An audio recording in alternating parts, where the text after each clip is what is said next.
봄입니다. 그토록 기다려왔던 봄인데 봄이 되면은 참 좋은 것만 있을 줄 알았는데 좋은 일만 있을 줄 알았는데 코로나19가 여전히 남아있고 꽃 소식이 와서 화사할 줄만 알았는데 황사도 같이 와서 참 어려운 그러한 시절을 보냅니다. 그럼에도 불구하고 우리는 늘 감사할 수 있기를 소원합니다. 우리의 감사는 환경에 매인 것이 아니라 모든 것에 감사하는 삶입니다. 우리 하나님이 내게 계시고 내가 하나님 안에 머물러 있음에 감사하며 사는 우리 모두가 되기를 간절히 축원합니다. 주일을 구약에서는 안식일의 개념으로 하나님을 섬겼습니다. 이 안식일은 하나님께서 천지를 창조하신 그 창조를 기념하는 날이었습니다. 그리고 그날은 하나님 앞에 경배하고 제사를 드리는 날이었습니다. 그리고 쉼의 의미가 있습니다. 쉬는 날. 그래서 한 주를 마치고 쉬는 날이 곧 안식일입니다. 출애굽기 23장 12절을 보게 되면은 이 안식일에는 그 주인도 당연히 쉬지만 객도 가축까지도 다 쉬게 하라고 말을 합니다. 모든 사람을 포함하여 가축까지도 쉬게 하시는 하나님의 은혜가 있는 날입니다. 안식일은 따라서 사람을 향한 모든 생물을 향한 하나님의 사랑이요 배려요 구제와 같은 그러한 의미를 담고 있습니다. 오늘날 우리는 주일을 지킵니다. 그런데 이 주일의 의미는 기념을 하는데 창조를 기념하는 날보다는 예수님의 구속의 은혜를 기념하는 날입니다. 예수님께서 십자가에 달려 돌아가시고 부활하신 날이 바로 안식일 다음 날이었습니다. 그래서 주일은 안식일 다음 날로 해서 주일을 지키고 있는 것입니다. 엄밀히 말하면 토요일 날이 안식일이고 우리는 주일날 그 다음 날을 주일날로 기념하여 지키고 있는 것입니다. 이 주일날에는 하나님을 경배하고 구약과 같이 하나님을 경배하는데 제사를 드리는 것이 아니라 예배를 드림으로 하나님을 경배하는 것입니다. 그리고 안식일은 한 주를 시작하는 날입니다. 안식일은 한 주를 마치는 날이지만 주일은 한 주를 시작하는 날입니다. 그래서 오늘날의 달력은 일요일이 맨 앞에가 나와 있습니다. 그것은 안식일의 의미로 달력이 만들어진 것이 아니라 주일의 의미로 달력이 만들어졌기 때문에 그렇습니다. 그리고 오늘 우리는 안식일보다는 안식일의 의미를 담고는 있지만 주일을 지키고 있는 것입니다. 하나님은 늘 사람을 사랑하십니다. 사람을 배려하십니다. 그리고 사람을 구제하시기를 기뻐하시는 분이십니다. 쉬는 날까지도 세세하게 계획하시고 배려하시고 명령하시는 분이셨습니다. 하나님은 쉬실 필요가 없습니다. 우리가 육신이기 때문에 쉼이 필요한 거거든요. 안식일은 사람을 위해서 하나님이 주시는 것입니다. 마가복음 2장 27절은 이렇게 말합니다. 예수님의 말씀인데요. 안식일이 사람을 위하여 있는 것이 아니요 사람이 안식일을 위하여 있는 것이 아니니 안식일이 사람을 위하여 있는 것이요 사람이 안식일을 위하여 있는 것이 아니다라고 합니다. 사람이 더 중요하다라는 것입니다. 그래서 안식일 날 병든 자를 고치고 안식일 날 거룩한 일을 행하는 것이 당연하다라고 예수님은 말합니다. 그러면서 예수님은 인자는 안식일의 주인이다라고 말씀을 합니다. 여기서 인자라는 말은 사람이란 말을 뜻하기도 하고 예수님을 뜻하기도 합니다. 사람은 안식일의 주인이다. 안식일은 하나님의 날이 맞습니다. 하나님이 창조를 하시고 쉬셨기 때문에 하나님의 날이 맞는데, 그런데 예수님은 이렇게 말합니다. 안식일이 사람을 위하여 있는 것이다. 사람이 안식일을 위하여 있는 것이 아니다 라고요. 사람을 위하여 안식일을 만드셨다라는 것입니다. 이처럼 하나님은 사람을 위하여 많은 것들을 배려하고 은혜 베풀어 주시고 구제하시며 오늘날까지도 우리와 함께 하십니다. 하나님이 우리에게 베풀어 주신 것들을 한번 생각해 보겠습니다. 먼저는 세상을 창조하셨고 인간을 창조하셨고, 그리고 그 창조한 것들을 다스리게 우리에게 맡겨주셨습니다. 마치 우리 것인 양 사용할 수 있도록 하나님이 허락해 주셨다라는 것입니다. 우리는 누구나 예외 없이 하나님이 주신 것들로 살아가고 있습니다. 저 자연도, 만물도, 물도, 햇빛도, 공기도 하나님 것이 아닌 것이 없습니다. 하나님께서 우리에게 주신 것으로 우리는 살아갑니다. 하나님의 은혜가 아니면 살 수가 없다라는 것입니다. 그러면서 우리가 잘못된 길로 가지 않도록, 그릇된 길로 가지 않도록 하나님께서 우리를 붙들어 주시고 인도해 주신다라는 것입니다. 우리가 알든 알지 못하든 우리가 지칠 때 하나님께서 등 뒤에서 힘이 되어 주시고, 우리가 환난을 당했을 때 하나님께서 우리를 건져내 주시고, 우리를 바른 길로 갈 수 있도록 하나님께서 알게 모르게 인도해 주신다라는 것입니다. 우리가 느끼지 못하더라도 하나님은 우리를 인도해 주신 줄로 믿습니다. 할렐루야. 그리고 우리를 하나님의 백성으로 불러주셔서 우리를 천국으로 인도해 가십니다. 우리는 육신이나 마음이나 영혼이 하나님의 은혜를 입으면서 살아갑니다. 문제는 우리가 하나님 앞에 원없이 받아서 살아가면서도, 모든 것을 받아서 살아가면서도 그 은혜를 느끼지 못하고 그 사랑을 느끼지 못하고 거기에 감사하지 못하고 망각하며 살아가고 있다는 것입니다. 오늘은 하나님께서 우리에게 구제를 말씀합니다. 오늘 핵심적인 내용은 무엇이냐 하면요, 너도 구제하며 살아라 라는 것입니다. 너도 베풀며 살아라 라는 것입니다. 너도 손을 펴며 살아라 라는 것입니다. 물론 본문은 우리에게 구제의 방법을 이야기하고 있습니다. 구제의 방법을 이야기하고 명령한다라는 것은요, 당연히 구제해야 되는 것을 전제로 말씀하고 있는 것입니다. 당연히 구제는 해야 하는데 어떻게 구제하느냐 하는 것을 가르치고 있는 것입니다. 기도에 대한 우리 하나님의 말씀도 마찬가지입니다. 너는 아무도 모르는 골방에서 기도해라. 거기에 전제 조건이 있습니다. 기도하는 것입니다. 너는 이렇게 구제하라. 전제 조건이 무엇이냐? 당연히 구제해야 한다라는 것입니다. 그러면서 구제의 방법을 말씀을 하시는데, 오른손이 하는 일을 왼손도 모르게 해라. 은밀하게 하라라고 우리는 보통 해석을 합니다.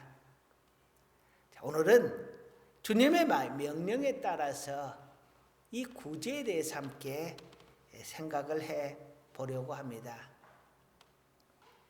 하나님은 우리에게 구제를 하라고 하는데 왜 구제해야 하는가? 내가 하는 행위에 대해서 우리가 알아야 되지 않겠어요? 먼저는 우리는 하나님께 앞서 이야기했던 것처럼 빚지고 살아가는 사람들입니다. 그 빚을 갚을 의무가 우리는 있습니다. 우리가 살면서 모든 것을 하나님께 빚지고 사는 것입니다. 모든 것을 하나님의 것을 받아서 살고 있는 것입니다. 햇살도 물도 공기도 자연도 우리가 매일매일 만나고 사는 이웃도 우리가 행복의 보금자루로 삼고 있는 이 가정도 나의 삶터도 모두 하나님께서 주셨고 하나님께서 만드셨고 하나님께서 우리를 인도해 주신 것입니다. 그러니 하나님의 것이 아닌 것이 하나도 없다라는 것입니다. 그리고 예수님을 우리에게 보내주셔서 구원을 빚진 자들입니다. 예수 그리스도의 생명의 빚을 진 자들입니다. 하나님은 우리를 지금도 사랑하고 계십니다. 함께하고 계십니다. 어떤 철학자는 이렇게 이야기를 했습니다. 하나님이 모든 곳에 계실 수가 없어서 부모를 보내주셨다라고 말씀을 합니다. 제법 그럴듯한 말이지만 틀린 말입니다. 하나님은 모든 곳에 계시고 또한 부모를 주셨습니다. 모든 곳에 계실 수 없어서 부모를 주신 것이 아니라 모든 곳에 계시지만 또 하나 부모를 더하여 주신 것입니다. 우리 부모님의 사랑은 내리사랑이라고 하지요. 우리 하나님의 사랑도 그렇습니다. 이 구제의 원칙도 그렇습니다. 구제하는 것입니다. 하나님의 빚진 자는 그 빚을 갚을 의무가 있습니다. 그런데 하나님은 그 빚을 구제로서 갚으라라고 말씀하고 있는 것입니다. 또한 우리는 하나님께 사랑의 명령을 받았습니다. 내 빚을 구제로 갚아라 이것이죠. 가난한 자, 작은 자에게 구제함으로 하나님께 진 빚을 갚으라고 말합니다. 우리는 하나님의 종들이라고 합니다. 하나님의 사람들이라고 합니다. 하나님의 자녀라고 합니다. 그러면 당연히 하나님의 말씀을 듣는 것이 당연하고 지키는 것이 우리의 도리입니다. 성도의 도리는 당연히 하나님의 말씀을 지키는 것입니다.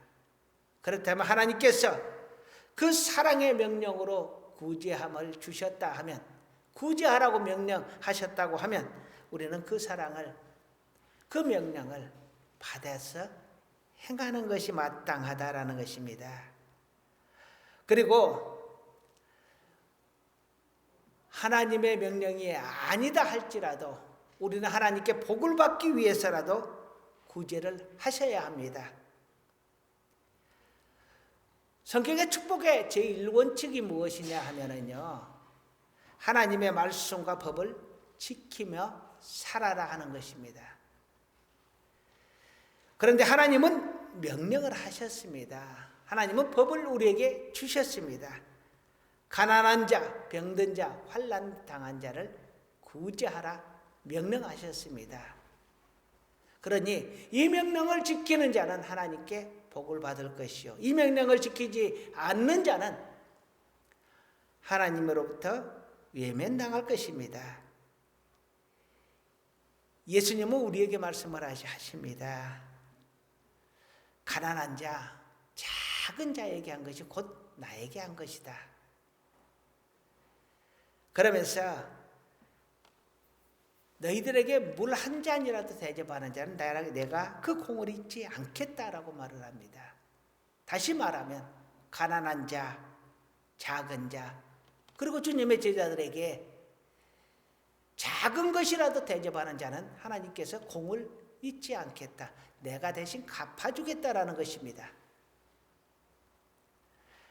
그러니 우리는 하나님에게 사랑받고 인정받고 복을 받기 위해서라도 구제하는 것이 마땅하다라는 것입니다. 물론 구제의 목적이 복을 받는 것이 먼저가 아닙니다.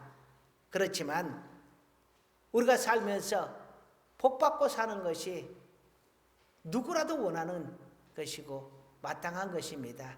그렇다면 하나님의 말씀을 따라 구제하고 하나님에게 복을 받는 우리 모두가 다 될 수 있기를 간절히 소원합니다. 두 번째로 누구를 구제할 것이냐 하는 것입니다. 내 마음대로 구제하는 것 같으나 성경은 분명하게 구제의 대상을 말씀하고 있습니다. 먼저는 객과 고아와 과부를 구제하라고 신명기서에서는 이야기를 합니다. 객과 고아와 과부, 의지할 데 없는 사람들을 말합니다. 가난한 자들을 말합니다. 궁핍하고 삶이 어려운 자들을 말합니다. 그러면서 누가복음 14장 13절에서 14절은 이런 자를 구제하라고 합니다. 가난한 자, 그리고 몸이 불편한 자. 몸이 불편한 자, 장애인들을 이야기하죠. 삶이 불편하고 몸이 불편한 자들을 구제하라 하는 것입니다. 디모데전서 5장 10절에서는 환난 당한 자를 구제하라고 합니다. 어려움을 당한 자. 예수님은 내 이웃이 누구냐라는 질문에 대해서 선한 사마리아 상인의 비유를 말합니다. 강도 만난 자, 모두가 다 외면하고 가는 그 사람을 돌보아준 상인을 비유하면서 너도 그렇게 하라고 합니다. 환난 당한 자를 돌보고자 하는 마음이 우리 모두에게는 있습니다.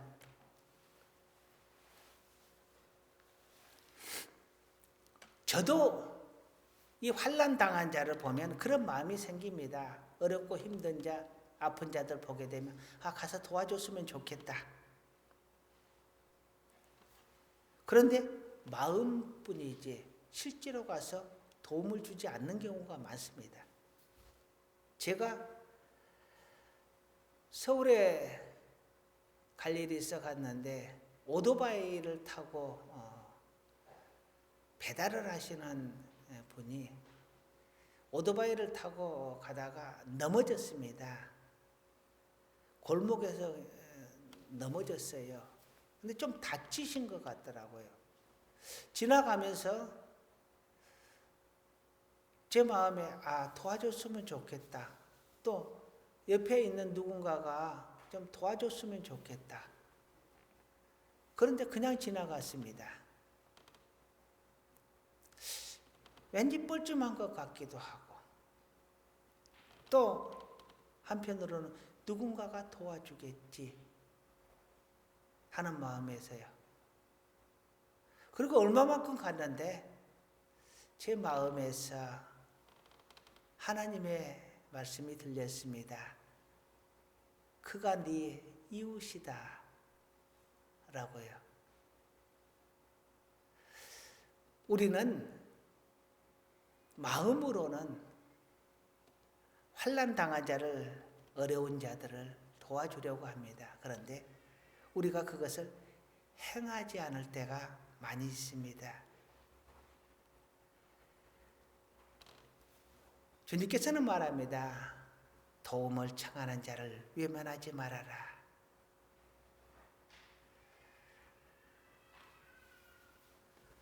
우리에게 구하는 자에게 주어라. 꾸고자 하는 자에게 꾸어주어라 말합니다. 도움이 필요한 자에게 내 손을 내밀라고 말합니다. 물질적으로 가난한 자에게 도움을 주고 정신적으로 가난한 자에게 위로해주고 영적으로 가난한 자를 전도하여 구원하고 정말 사랑하는 마음으로 정말 위하는 마음으로 내게 가장 가까운 사람부터 구제하는 것이 하나님의 말씀을 지키는 것이요 복받는 길입니다. 우리는 거대하게 생각을 할지 모르겠습니다. 내가 세상을 구해봐야 되겠다. 예, 세상을 구하는 건 참 좋습니다. 그런데요, 나부터 구원을 받는 것이 먼저고 내 가족부터 구원을 받는 것이 먼저입니다. 세상을 구하기 전에요. 내가 세상 모든 사람을 구제하고 싶습니다. 그것은 욕심입니다. 지금 내 곁에 내 눈에 보이는 사람, 내 마음에 하나님의 감동을 주시는 그 사람, 그 한 사람부터 우리는 구제하고 우리의 사랑의 손길을 내미는 것이 마땅할 겁니다. 먼저 내 주변에 내 가장 가까운 사람, 내가 아는 사람 중에 혹시 내가 도움의 손길을 내밀어야 될 사람이 있는가? 내가 소홀한 사람은 없는가? 내가 놓친 사람은 없는가? 내가 애써 외면해버린 사람은 없는가? 다시 한번 돌아볼 수 있는 우리 모두가 되기를 간절히 소원합니다. 하나님이 내 눈에 그 사람이 보이게 하였다면, 내 마음에 도움의 감정을 주었다면 그 사람은 나를 보고 하나님께서 도와달라고 하시는 분일 겁니다. 내 눈에 보였다면 누군가가 도와주겠지라고 하며 외면하고 가버리는 저 같은 그런 모습이 아니라 즉시 손을 내밀어서 일으켜주고 돌봐줄 수 있는 우리 모두가 다 될 수 있기를 간절히 축원합니다. 세 번째로, 그러면 어떻게 구제를 할 것인가? 오늘 본문이 말씀하는 내용입니다. 오늘 본문에는 분명하게 오른손이 하는 일을 왼손도 모르게 해라 라고 합니다. 오른손이 하는 일을 왼손도 모르게 하라. 너무도 잘 아는 말입니다.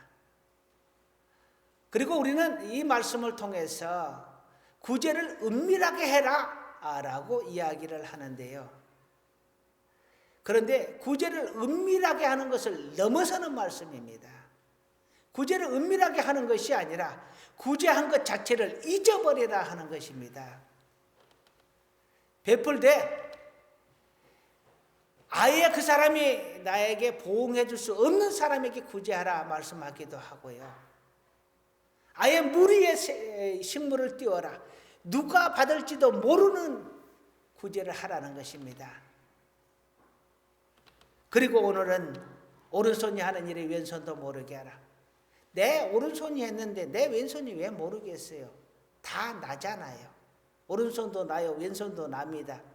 그런데 오른손이 한 것을 왼손도 모르게 하는 것은 잊어버리는 방법밖에 없습니다. 구제하였으되 잊어버려라라는 것입니다.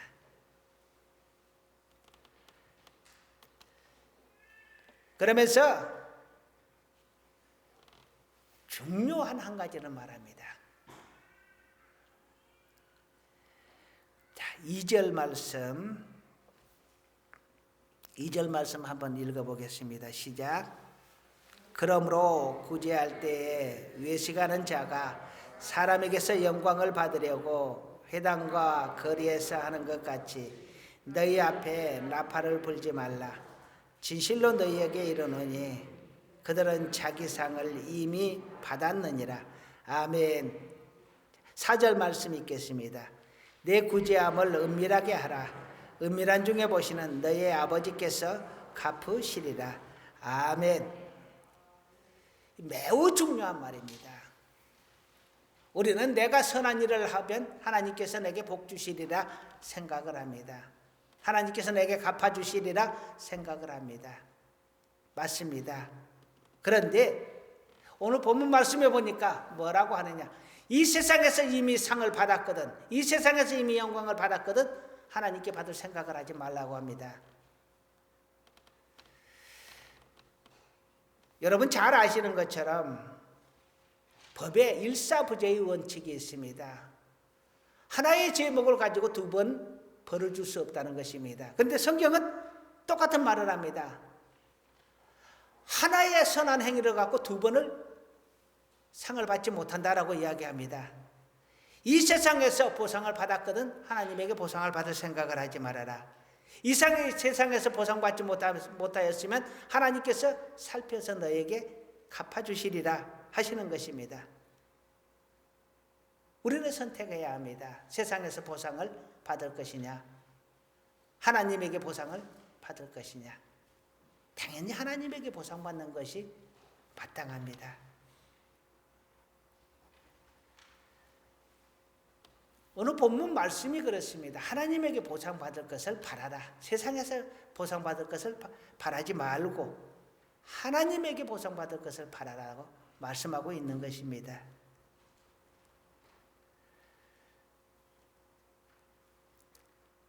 그런데 가끔 이것이 예외일 때가 있습니다. 뭐냐면 우리가 예수의 이름으로, 교회의 이름으로 이렇게 구제하는 것들에 대해서는 다소 예외가 있는 듯합니다. 왜냐하면 세상에서 하나님의 이름이 영광을 받고 교회의 이름이 나타나는 것은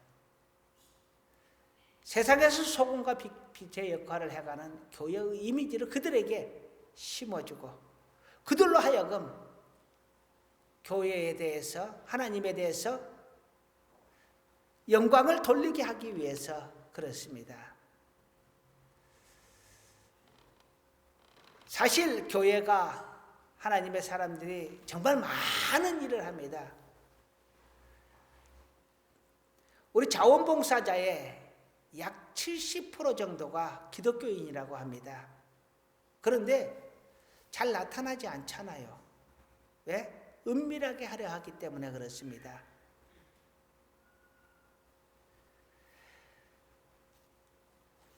그런데 교회의 이름으로 나가는 것은, 하나님의 이름으로 나가는 것은 분명 나타낼 필요가 있습니다.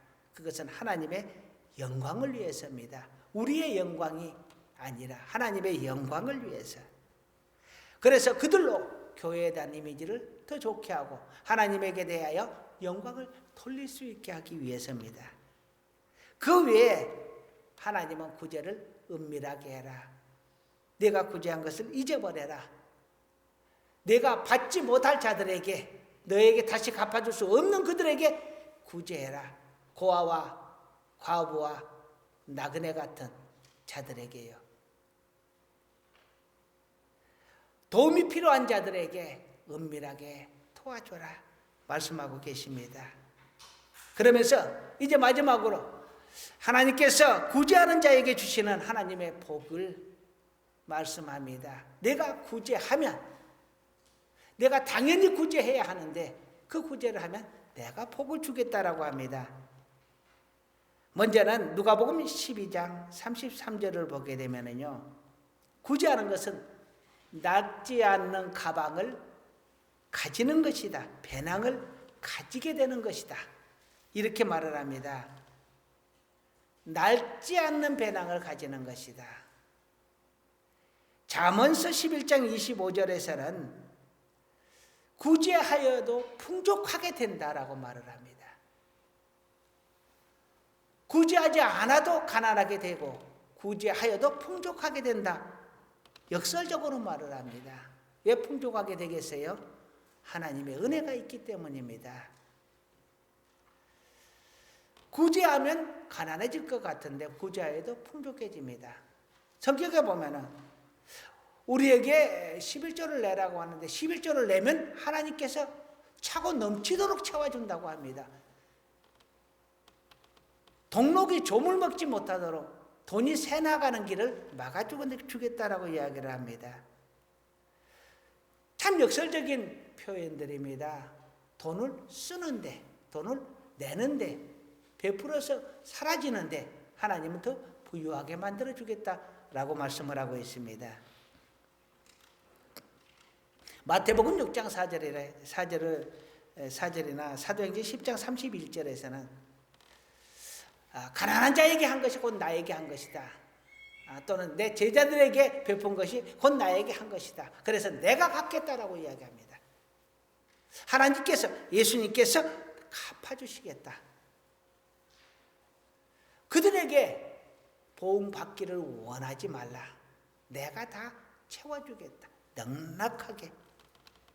하나님의 보응의 방법은요, 30배, 60배, 100배로 갚으신다라고 했습니다. 그냥 내가 100원을 구제를 하였으니 하나님이 100원을 주시는 것이 아니라 그보다 더 넉넉하게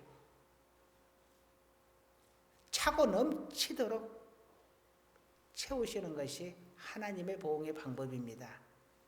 그래서 사람에게 보응을 받지 말고 하나님에게 보응을 받으라 말씀하고 있는 것입니다. 그러면서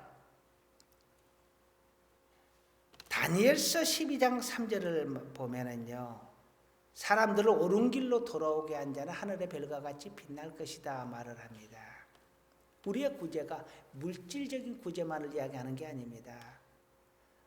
마음으로의 구제, 그리고 영적인 구제도 당연히 포함되어야 합니다. 그리고 우리에게 더 중요한 것은 영적인 구제가 더 중요합니다. 영혼을 구제하는 것이요, 지옥으로 가는 영혼을 천국으로 인도하는 것이요, 죽음으로 가는 영혼을 생명으로 인도하는 것이요, 그 또한 위대한 구제요. 주님께서 우리에게 명령하신 가장 중요한 구제입니다. 이제 말씀을 마무리하려고 합니다. 하나님은 우리에게 명령합니다. 구제해라. 너는 빚진 자로서 당연히 구제해야 한다. 하나님의 명령이니 구제해야 한다. 복받기 위해서 구제해야 한다 말씀합니다. 그러면서 구제를 은밀하게 하라. 구제한 것을 아예 잊어버려라 말씀하고 있습니다. 세상에서 보응을 받으려고 하지 말아라. 내가 너에게 보고 보응해 주겠다 말씀합니다. 더 많은 것으로 채워주겠다 말씀합니다. 구제하여도 부자가 되는 본을 너에게 보여주겠다 말씀하십니다. 사랑하는 성도 여러분, 예수의 이름으로 구제하고 은밀하게 구제하고 우리 하나님께 사랑받고 인정받고 축복받아 우리 하나님을 마음껏 자랑하며 살 수 있는 우리 모두가 다 될 수 있기를 간절히 소원합니다. 그리고 한번 우리의 자신을 돌아볼 수 있기를 원합니다. 내 주위에 내가 외면한 사람들이 없는가? 내가 놓친 사람들이 없는가? 만일 내가 외면한 자가 있다면 회개하시고 다시 한번 돌아보시고 다시는 그렇게 하나님 앞에 부끄러운 자 되지 않도록 마음을 다잡아먹고 우리의 손을 펼 수 있는 우리 모두가 되기를 간절히 소원합니다. 그리고 마지막으로 다음 주를 저희가 코로나19 극복을 위한 특별 예배로 잡았습니다.